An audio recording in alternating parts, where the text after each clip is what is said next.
how to sell your own house without recruiting an agent. This is what we wanted to talk about. It's so exciting, but first, hit it!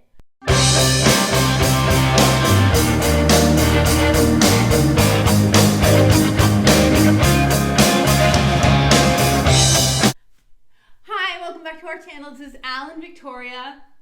And if this is your first time in our channel and you wanted to know everything about living in Greenville, North Carolina, please subscribe in our channel and get notified whenever we put our new video, and write us a comment.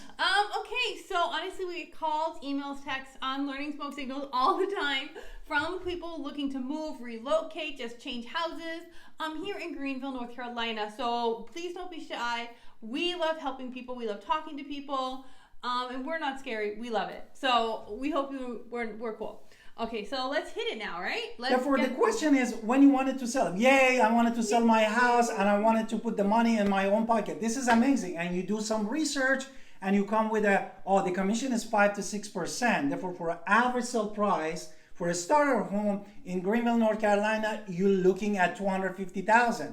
Which if you calculate 6%, basically you're gonna come up with a $15,000. You save $15,000, no? If I do it myself, I can get $15,000. Yay! Okay, but let's just be real about that. We're gonna get to numbers later, especially when we're talking about agents and how you're probably gonna have to buy a buyer's agent anyway, so you're not getting out of that full 6%. So that $15,000, that's a quick dream that we need to talk about, because most people are going to come with their agents, but we're going to get to that later. Number one thing before we even get into our tips though is we should talk about timing. You are selling your house for a reason. You want to go somewhere, you want to be somewhere, you want to upsize, you want to downsize, you want to go sit on the beach and sit in a hut and use all your money for whatever purpose. You're going to go fishing for the rest of your life. Whatever your dream is that you're going to get to, and you need to be there, and you need to be there fast. Let's be honest, if you're selling your home by yourself, it's going to sit on the market longer, and you're not going to sell it as high of a price as an agent might. Why? Because there's lots of strategies and things that you're going to have to handle. But if you're watching this video, that's because you want to know all these tips that we're going to help you with. So we do have more things to talk about. So please stay tuned. Therefore, start with the selling your house. Yes, no? let's go in. Like any object or anything that is in your possession, you wanted to sell it. No, first you should name a price. No, right, money. That is where the first stage comes. Basically, figuring out the sales price for your own home. Right, and honestly, we get calls all the time from random people who don't actually want to sell their home. They just want a number, and they just say, "Just tell me a number. Give me a rough estimate of my house." But this rough estimate is absolutely incorrect for so many factors. Your house might be the best house on the block in the area, and now it's a little, it's so amazing.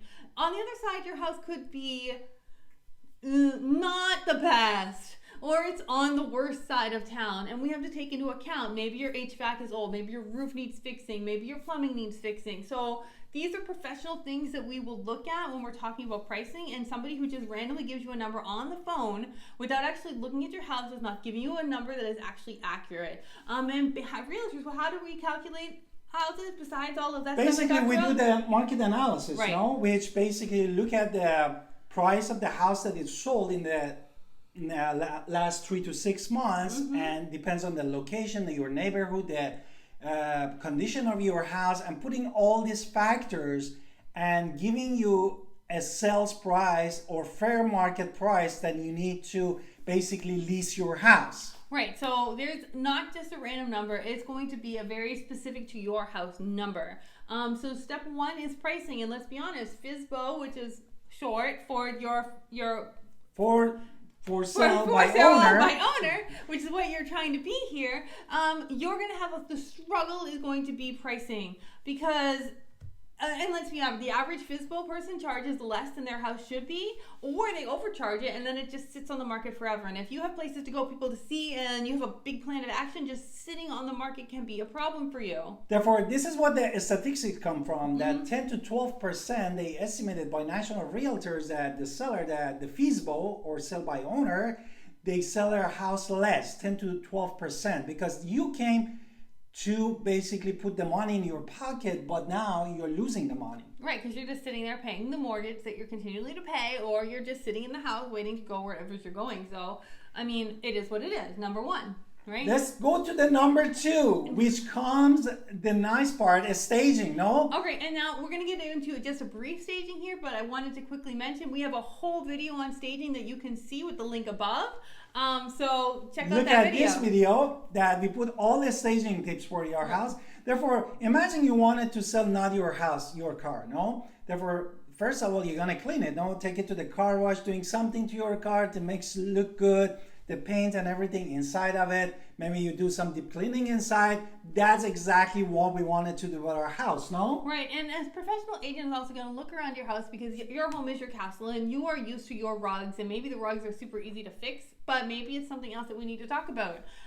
So I really want to say maybe there's dead spots in your house that an agent is going to look at and say, maybe you're just ignoring a corner, but that corner, it looks pretty bare, and now that corner is going to not sell, make that house less the price when you could literally just put a plant there. So an agent, a good agent, is going to look at your house and say, this needs to be fixed in this corner, or this, or you know, you have this dead space, or we have to move the furniture. And these are simple fixes, but an agent is going to be able to tell you, because they see these houses all the time, what needs to be moved around. And also the important part that you should always think about it, you love your family, you love your kids, you put all of the pictures, your marriage in bathroom and everything, in living room, in the master bedroom. But look at the eyes of the buyer. If the buyer can imagine himself or herself and his family in your house, that is the that the agent comes and tells you all these fabulous things that you can do basically to our house, that your buyer can imagine himself in the dream house, which is your house. Right. Next thing I think we need to go to is marketing, because I love marketing. Before I was an agent, I am a USA Today bestselling author. I have been digital marketing for 10 plus years. I love digital marketing, but we also have traditional marketing, and we're going to talk about both right now. Things that you need to plan. So, what is the purpose? What is the goal of our marketing? Our 1, 2, 3 goal. Therefore, how are you going to sell your, for example, your car in the Craigslist? No, okay. Basically, you need some nice picture from your house, your things, and you're trying to put your car in the Facebook, in Instagram, many places that actually expose to the audience, no, in a traditional way, organic way, or not in non-traditional way, the digital marketing way. Therefore, this is why we're trying to market your house. Oh, and I promise I do so much more than just that. I love ads. So Facebook ads is something I am loving. If you saw my Facebook ads, you know what I'm talking about. So, therefore, what is seller you do if you are not hiring agent? No, therefore, basically, what are you going to do if you are a seller by yourself? Well, if I'm a seller by myself, I'm going to have to try to figure out how to get it on the MLS, because that is going to be the most views of from other agents. Absolutely not. I'm going to have to pay for that. And then not just that. But if you don't want to look at the MLS, what are you going to do? I mean, I can try to go to Zillow and all of those, and Craigslist and all of these places and put it myself, but that's a lot of time. That is something that I'm not normally dealing with all the time. And then also, you're not necessarily creating the marketing need for this house.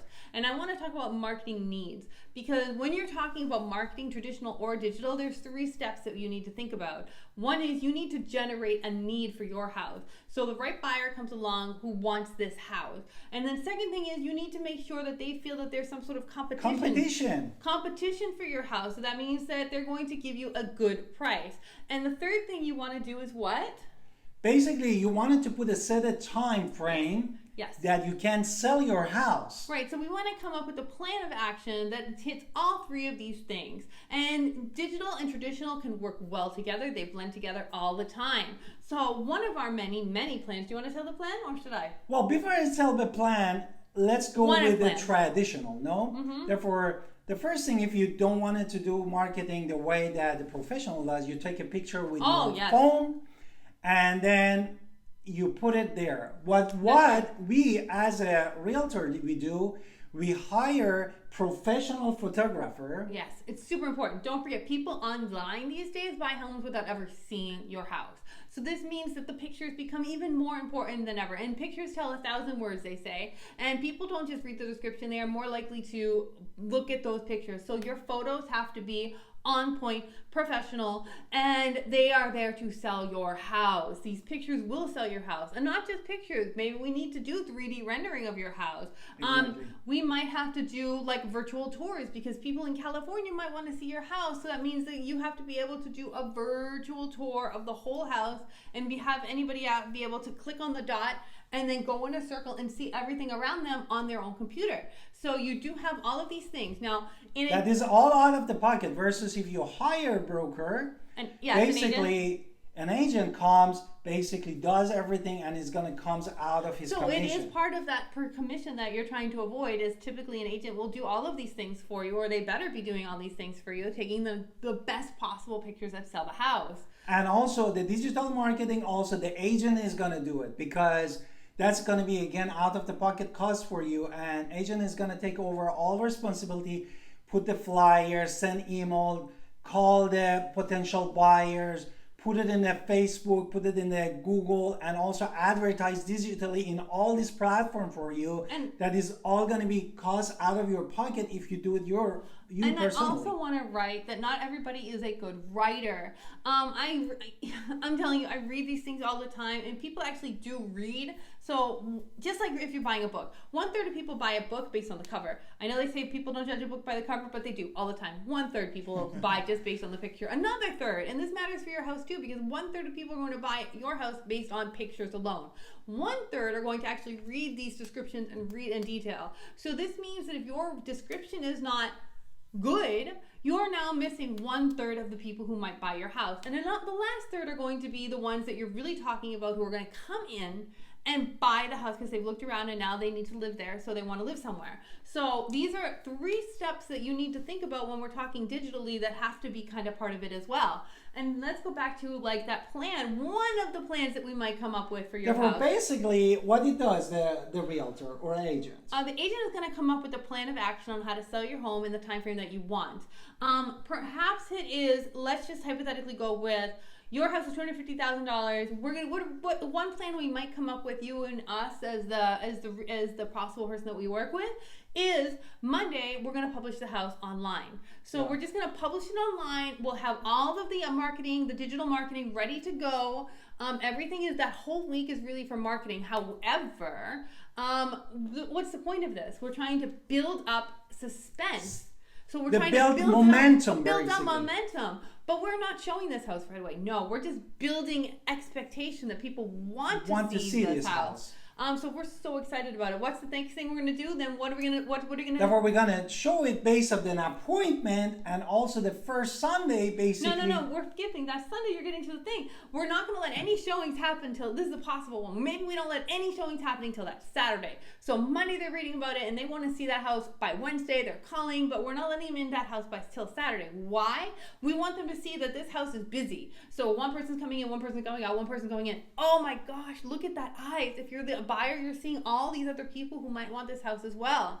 So what are we going to do next? Therefore, this is what we do the competition for. Therefore, we generated the need and the competition, because you see, or the others, they see, oh, this house has a lot of people, they want this house. And the third things that we're going to do is we're going to have an open house on that Sunday. Everybody is invited. Your neighbors can come for tea, whatever it is they want to do, walk around the house. Why? Just for 2 hours, for example, from 11 to 1, 2 to 4, for example. And then we're going to say we need all offers by Monday at 4 o'clock. This is the third part, that you would say the set time frame, that when they saw all this competition, now you say Monday at 4 p.m., we basically close everybody that wanted to put the offer. This is the time frame. Right. So this is a way to build one of the possible ways that we're going to try to sell your home. And let's just go with the sad thing. Maybe nobody made an offer. Then we're going to come up with a new plan of action because maybe we skipped some step with the staging and now it's time to go fix what we need to fix to have a plan to sell your home at And we're value. going to do And this that's what in we're holding hands. the fourth item, Yes. which is acting like an agent. Okay, so most people do not like to talk about a house that they're in when they're in front of the seller. Just like if you're being polite, you walk in, you meet somebody on the street and they might be wearing the ugliest shirt that you've ever seen and the weirdest shoes, and you're like, what is going on with this person? Oh my God, that is so ugly. You, however, is never going to sound out of your mouth. You're never going to say that. You're just going to be like, oh, that's so nice. Okay, talk to you later. And then maybe you're going to tell your husband and be like, did you see what they were wearing? And it's the same thing with your house because people aren't going to tell the seller what they think. So it's kind of better to have the seller out of the house. Get out, get out, get out, get out. Why? You want to let people walk around and feel free to talk to each other and say, I like this, I like this, I don't like this, but we can fix this. So you want to let husbands and wives or whoever's buying the house talk to each other without talking in front of you, because they're not going to talk in front of you and then they're going to forget what they were going to say and then move on and then buy another house. So we don't want that. The point is you have your own full-time job, no? Now, Yes. beside of your full-time job, you need to act as an agent. That's you need true. to behave like an agent. Which means you have to answer the call at midnight. At midnight, at 6 6 a.m. And then the worst part of it, you're going to be there for the appointment, because if you don't have an agent, basically you need to take time off from your job and make sure you let the buyers come in to see you around of your house if they wanted to buy it. And the next thing is, you think agents are expensive? Let's talk about, do you know what you're doing? Because now you're having to hire an attorney to handle lots of things. And attorneys cost more than agents. I don't know if you realize it, but attorneys cost money. And you have to have, and how do you go between your offers? Maybe this person said, amazing, I'm going to give you $1 million for your $250,000 house, and you're dancing and ready to drink the shampoo, but they have no proof of funds because they're crazy. And now you're Therefore, just going to waste my time. wife jumped actually to the next stage. But the whole point is, beside that you have a full time, you wanted to talk also about the contract. You need to know the language of the contract. And you are not a lawyer, no? Therefore, if you're getting an offer, you need now to consult with a lawyer to make sure all the contingency, everything, all the language that put it in the offer, you understand it before you signing it. Therefore, as my wife said, also lawyer costs a fortune. That a hire lawyer to look at the contract that they send as an offer to you. Right, so there can be conditions on mortgages and mortgage pre-approval letters that have to be met in order to sell. And so there's all of that fun stuff. And number 5. Then after we have proof of funds, we are hitting closing. And this is where you're finally going to have the lawyer change hands. But again... And let's not forget, as basically an agent never gonna write an offer for a buyer that they are not pre-approved. Therefore, they don't write an offer before knowing that this person either has cash or as a pre-approved letter from a lender or the mortgage broker or bank. So the offers you get from agents are going to typically be legit. And these are just some of the things that we're going to talk about. I think we have a different video we're going to do later on selling your house online and selling it pricing. I do promise that's coming. We're going to finish that soon. That is a coming soon one. Not next week, coming soon. Anything else before we move? That's it, right? Well, let's go also one more point that I wanted to add. Basically, what if your house didn't sell in the first open house? No? Then you're gonna have tear. Now, this is the place that is very hard because you wanted to know what I did wrong. What we can do? Can we do it as an agent? Anything for that? We can try to fix things, what we did, come up with a second marketing plan, change a course and change course quickly, maybe do some more ads, what it is that the plan is going to change indefinitely, but we're going to fix it so you can sell your house as fast as possible. Basically, what the agent does that you might not be able to do that is your agent is gonna get the feedback from the potential buyers. True. Because you don't know around your house what is wrong to fix it, no? But the agent communicate with the other agent and say what your potential buyer didn't like about this house that he came. Therefore, that is the plan of action, because that gives us the right idea as your agent that say, okay, we need to fix this. Maybe something in the backyard is missing, or something when they come is not appealing for them. What I should I rearrange the house? Not spending or remodeling house at this point because you want to sell it and get your money. And this is the thing that you need to think about. Okay, so we hope this video was super helpful for you. If you are looking for an agent in Greenville area, North Carolina area, or the surrounding area, we would love to talk to you. If you want to do it yourself, we still hope these tips were super helpful for you. And there are countless of suburbs. That's what we know all about things and know how to help you. If you found this information super useful, please subscribe in our channels and write us a comment. Thank you for watching.